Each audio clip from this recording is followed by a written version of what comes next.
উত্তৰ-পূব ইটালীৰ এখন লেখত ল'বলগীয়া চহৰ ট্ৰিয়েষ্টে। এই চহৰতে আছে পদাৰ্থ বিজ্ঞানৰ গৱেষণাৰ লগত জড়িত আগশাৰীৰ আন্তৰ্জাতিক প্ৰতিষ্ঠান international centre for theoretical physics (ICTP). 2016 চনৰ জুলাই মাহত তাত অনুষ্ঠিত hands on research in complex systems school 2016ত অংশগ্ৰহণ কৰিবলৈ ভাৰতবৰ্ষৰ পৰা আমি 5 গৰাকী গৱেষক ছাত্ৰ-ছাত্ৰী নিৰ্বাচিত হৈছিলোঁ। পৃথিৱীৰ বিভিন্ন প্ৰান্তৰ মুঠ 32খন দেশৰ অধ্যাপক, বিজ্ঞানী আৰু গৱেষক তাত গোট খাইছিল। উক্ত কাৰ্যসূচীৰ নিৰ্ধাৰিত কেইদিনৰ ওপৰঞ্চি আৰু এসপ্তাহ হাতত ৰাখিছিলোঁ ঐতিহাসিক চহৰ ৰোম, মিলান, ভেনিছৰ লগতে চুবুৰীয়া দেশ স্লোভেনিয়া আৰু পৃথিৱীৰ ক্ষুদ্ৰতম স্বাধীন ৰাষ্ট্ৰ ভেটিকান চিটি স্বচক্ষে চোৱাৰ বহুদিনীয়া হাবিয়াস পূৰাবলৈ।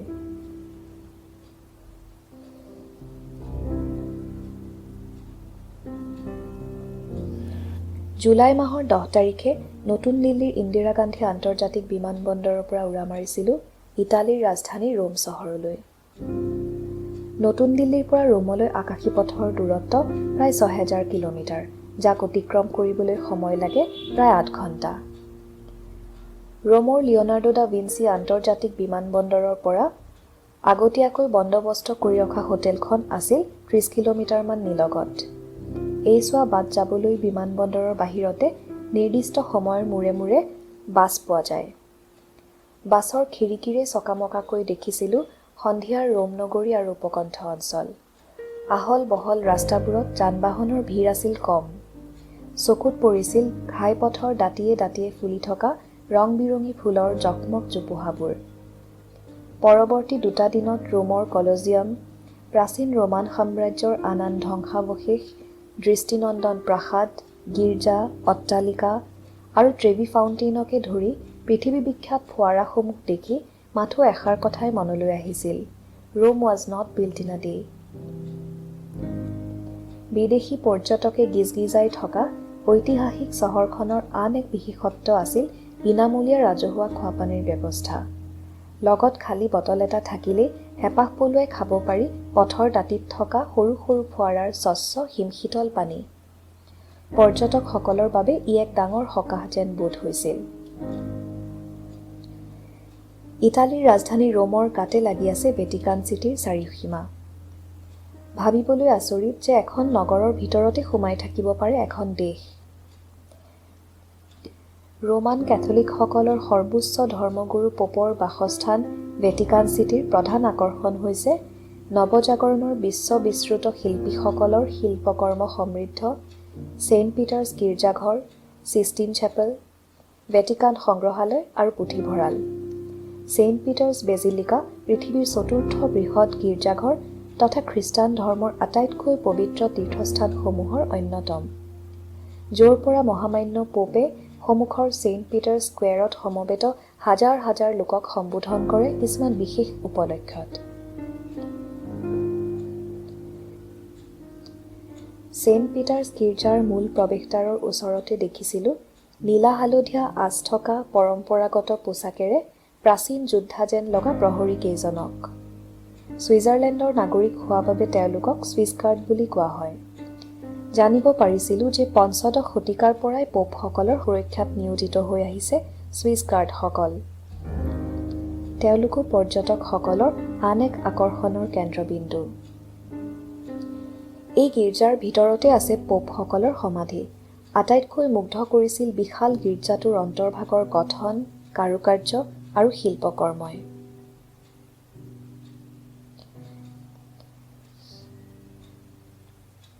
ৰোম আৰু ভেটিকান চিটিৰ পাছত মোৰ গন্তব্যস্থল আছিল ইটালীৰ ঔদ্যোগিক তথা বাণিজ্যিক চহৰ মিলান। এহাতে ৰোম নগৰীয়ে যিদৰে এক প্ৰাচীন সভ্যতাৰ স্বাক্ষৰ বহন কৰে, অন্যহাতে মিলানে যেন আধুনিক ইটালীক প্ৰতিনিধিত্ব কৰে। এই চহৰ কেৱল ইটালীৰে বাণিজ্যিক কেন্দ্ৰ নহয়, নিউয়ৰ্ক, পেৰিছ বা লণ্ডনৰ দৰে ই এক আন্তৰ্জাতিক ফেশ্বন চেণ্টাৰ। ইয়াতে অৱস্থিত পৃথিৱীৰ 5ম বৃহৎ তথা ইটালীৰ বৃহত্তম গীৰ্জা ডুওমো দি মিলানো। বিস্ময়াভিভূত হৈছিলোঁ বিশাল গীৰ্জাটোৰ অপূৰ্ব নিৰ্মাণশৈলী দেখি। ইয়াক সাজি উলিয়াওঁতে হেনো সময় লাগিছিল প্ৰায় 600 বছৰ। মিলান কেথেড্ৰেলৰ সন্মুখতে সোঁফালে আছে বিশ্বৰ আটাইতকৈ পুৰণি শ্বপিং মলসমূহৰ অন্যতম গেলেৰিয়া ভিটোৰিঅ ইমানুৱেলটো। এই বাণিজ্যিক কেন্দ্ৰৰ বিশালতা, সৌন্দৰ্য আৰু ব্যস্ততাপূৰ্ণ জনসমাগম নিজ চকুৰে নেদেখালৈ অনুমান কৰিব নোৱাৰি। দুশাৰী 4মহলীয়া অট্টালিকা আৰু মাজৰ অষ্টভুজাকৃতিৰ ঠাইখিনিৰ গম্বুজটোৰ ছালবোৰ গ্লাছৰ। তাত থকা সম্ভ্ৰান্ত ৰেস্তোৰাঁ, বাৰ, কেফে আৰু অতি ব্যয়বহুল বিপণীসমূহৰ কিছুমান প্ৰায় 100-150 বছৰ পুৰণি। মিলানত দুনিশা কটাই যাত্ৰা আৰম্ভ কৰিছিলোঁ ৰূপকথাৰ নগৰী ভেনিছলৈ। গাঢ় নীলাপানীত যেন উপঙি আছিল ৰং-বিৰঙৰ ধুনীয়া ঘৰবোৰ। সৰু ডাঙৰ নাও জাহাজেই ভেনিছৰ আভ্যন্তৰীণ যাতায়াতৰ একমাত্ৰ মাধ্যম। চহৰখনক দুভাগ কৰা গ্ৰেণ্ড কেনেল নামৰ প্ৰধান জলপথটোৰ দৈৰ্ঘ্য 3.8 কিলোমিটাৰ।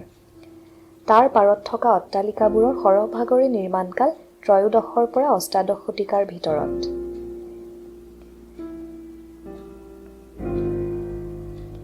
ভেনিছৰ লোকে লোকাৰণ্য হৈ থকা কীৰ্তিচিহ্নসমূহৰ সমানে আকৰ্ষণীয় পাৰ্শ্বৱৰ্তী মুৰানো, বুৰানো, টৰ্চেলো আদি ক্ষুদ্ৰ দ্বীপসমূহ।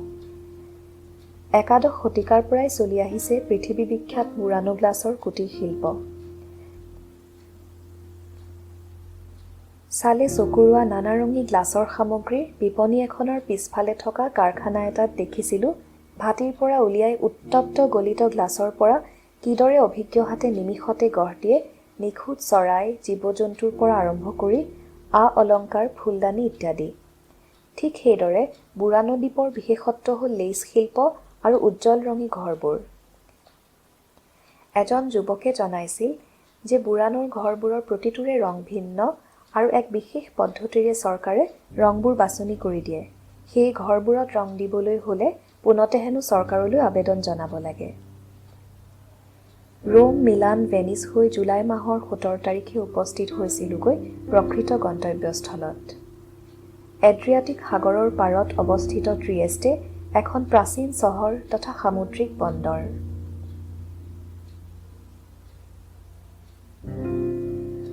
সাগৰৰ পাৰতেই অৱস্থিত ICTPৰ এড্ৰিয়াটিকো নামৰ বহুমহলীয়া এক বৃহৎ অতিথিশালাত আমাৰ থকা খোৱাৰ ব্যৱস্থা কৰিছিল। ৰুমৰ বেলকনিৰ পৰাই দেখা গৈছিল পাৰাপাৰহীন সমুদ্ৰৰ নীলিম জলৰাশি, দূৰৈত এখন দুখন বিশাল সাগৰীয় জাহাজ, অস্তমিত সূৰ্যৰ অপৰূপ দৃশ্য। এড্ৰিয়াটিক সাগৰৰ পানী সাধাৰণতে যথেষ্ট শান্ত। কেতিয়াবা সাগৰত ডাঙৰ ঢৌ উঠিলে ওৰে ৰাতি শুনা গৈছিল পাৰত বান্ধি থোৱা শাৰী শাৰী সৰু নাওবোৰে ইখনে সিখনৰ গাত খুন্দা খোৱাৰ অবিৰাম মৃদু শব্দ। ভাষা ধৰ্মৰ পৰিধি ভাঙি লাহে লাহে আপোন হৈ পৰিছিল বিভিন্ন দেশৰ মানুহবোৰ। কৰ্মশালাৰ দিনকেইটা যথেষ্ট ব্যস্ততাপূৰ্ণ আছিল। গধূলি 6-7 বজাতহে আমাৰ শ্ৰেণীসমূহ শেষ হৈছিল। কিন্তু তেতিয়া আছিল জহকালি আৰু বেলি ডুবিছিল নিশা 9:30 বজাত। সেই সময় উলিয়াই ওচৰৰে মিৰামৰে কেছল, ট্ৰিয়েষ্টে স্কুৱেৰ, বাৰ্কোলা বিচ আদিলৈ গৈছিলোঁ। সোৱাদ লৈছিলোঁ ইটালীৰ বিখ্যাত পিজ্জা, জিলেটো আৰু বিভিন্ন ৰকমৰ কফিৰ। আন এক মিঠা অভিজ্ঞতা আছিল ট্ৰিয়েষ্টে স্কুৱেৰত অনুষ্ঠিত জেজ কনচাৰ্ট উপভোগ কৰাৰ। শনিবাৰ এটাত ওলাইছিলোঁ সীমামূৰীয়া দেশ স্লোভেনিয়াৰ ৰাজধানী লুবিয়ানালৈ। চালে চকুৰোৱা শান্ত চহৰ। লুবিয়ানাৰ অন্যতম আকৰ্ষণ লুবিয়ানা কেছল। দ্বাদশ শতিকাতে নিৰ্মিত কেছলটোৰ পৰৱৰ্তী সময়ত কেইবাবাৰো পুনৰ নিৰ্মাণ কৰা হয়। কোনো সময়ত বেৰেক হিচাপে, কোনো সময়ত মিলিটাৰী হস্পিটেল হিচাপে, আন কেতিয়াবা আকৌ ই আৱাসিক অঞ্চল হিচাপে ব্যৱহৃত হৈছিল। 1815 চনৰ পৰা 1895 চনলৈ সুদীৰ্ঘকাল ইয়াক কাৰাগাৰ হিচাপেও ব্যৱহাৰ কৰা হৈছিল। বৰ্তমান তাত সংগ্ৰহালয়ৰ লগতে কাৰাগাৰৰ কোঠৰীসমূহ সংৰক্ষণ কৰি ৰখা হৈছে। লুবিয়ানা কেছলৰ ভিৰিং টাৱাৰটো 1848 চনতে নিৰ্মিত। ওপৰৰ পৰা চহৰখন সুন্দৰকৈ দেখা যায়। দুপাৰৰ ৰঙা ছালৰ ঘৰবোৰৰ মাজেৰে বৈ যোৱা সেউজ নীলা লুবিয়ানিকা নৈখনৰ দৃশ্য অতি মনোৰম। 2016 চনত ইউৰোপীয়ান কমিছনৰ গ্ৰীণ কেপিটেল অৱ ইউৰোপৰ সন্মান লাভ কৰা এই চহৰখনক ইউৰোপৰ আটাইতকৈ বাসোপযোগী চহৰৰ এখন বুলি জনা যায়। সম্পূৰ্ণ ৩টা সপ্তাহ ইটালীত কটাই জুলাই মাহৰ শেষৰ দিনটোত উভতি আহিছিলোঁ গুৱাহাটীলৈ। ইটালীত কটোৱা দিনকেইটা মোৰ জীৱনৰ অনন্য অভিজ্ঞতা, এছোৱা পাহৰিব নোৱাৰা মধুৰ সময়। এতিয়াও চকুৰ আগত প্ৰায়ে ভাহি উঠে বেলকনিৰ সন্মুখৰ গাঢ় নীলা শান্ত সাগৰখন, পাহাৰৰ সিপাৰে ডুবু ডুবু বেলিটো, পাৰত বান্ধি থোৱা শাৰী শাৰী শুকুলা নাও, হঠাৎ দৃশ্যমান হোৱা বৃহদাকাৰ সাগৰীয় জাহাজ একোখন, আহল বহল পথৰ দাঁতিত ফুলি ৰোৱা নানাৰঙী ফুলৰ জোপোহাবোৰ আৰু কম সময়তে আপোন হৈ পৰা বিদেশী মুখবোৰ।